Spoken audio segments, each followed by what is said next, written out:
Yan, good PM sa lahat guys. Yan. Mag-update lang ako guys regarding dito sa pangyayari ngayon dahil nga yung sa lumalalang virus ngayon dito.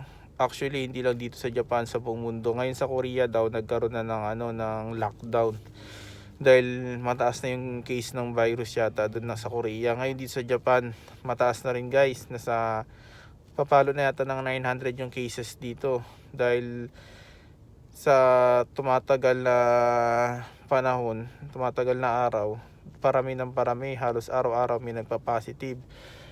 5, 7, 11, ganyan yung mga nagpa-positive. Araw-araw may positive na ano.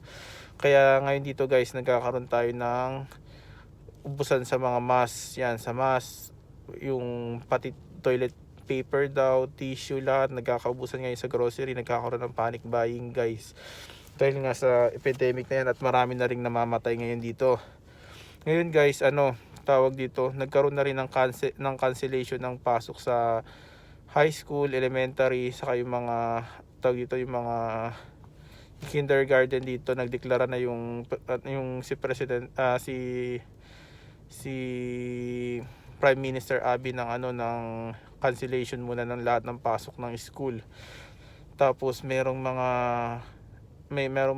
tawag dito, may mga museum din dito ngayon guys na sarado na, nagsara muna. Katulad yata ng Tokyo Disneyland guys, parang nagsara muna guys. Gawa pinapaiwas muna guys lahat ngayon sa mga crowded na area. Kaya sa lahat po ng mga kababayan natin dito, hindi lang dito sa Japan, sa lahat ng panig na mundo na nakakaranas ng ganitong problema. Yan, pray lang po tayo guys, at magkaroon po tayo ng awareness sa bawat isa po. Tapos magkaroon po tayo ng ng faith lalo sa taas, at yun, mag-wear po tayo lagi ng mask. Yan, iwas muna po tayo guys sa mga crowded area.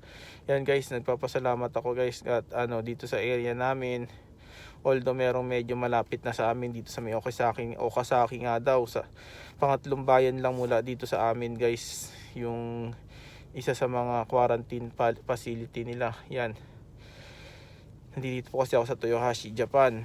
Yan, yun, yung halos marami na nag-positive daw, yung mga bus driver, taxi driver. Yan, iwas muna tayo sa mga ganyan guys, sa mga train station, yan, sa mga hospital. Mag-iiwas muna tayo sa mga crowded, sa mga mall. As much as possible, kung day off po natin, yasumi po natin, magstay lang po tayo sa bahay natin guys.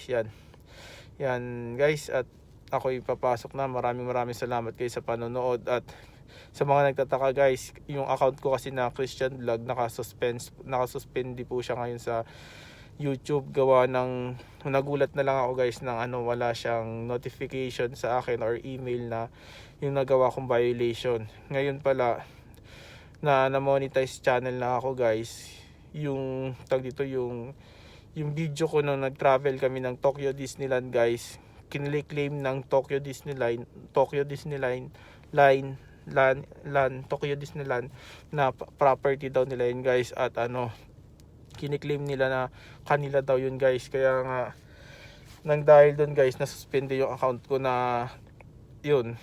Nakakapanghinayang, pero yun, tinatry kong habulin yung account ko guys. Kaya nagulat din kasi ako dahil naging busy ako sa trabaho guys. Di ko napansin na nasuspende pala yung account ko. Tapos nang dahil dun sa, actually guys, na yun, 1 year ago na yung video na yun nung na-monetize lang ako, nagkaroon ng ganun Kaya nga, sa may mga maipapayo guys kung paano yung gagawin sa suspension na yun, paki-comment down below nyo guys, para malaman ko kung paano yung procedure na gagawin natin. Yan, sana mahabol ko pa guys, kasi marami na talaga akong video doon na na-upload, at marami akong mga alaala doon na sa mga video na yun guys. Yan guys, maraming salamat sa panonood guys, at sana guys pakisuportahan tong panibago kong account, at sana yun, tuloy-tuloy lang tayo guys sa pag-vlog, sa natin, kung yan talagang hilig natin guys.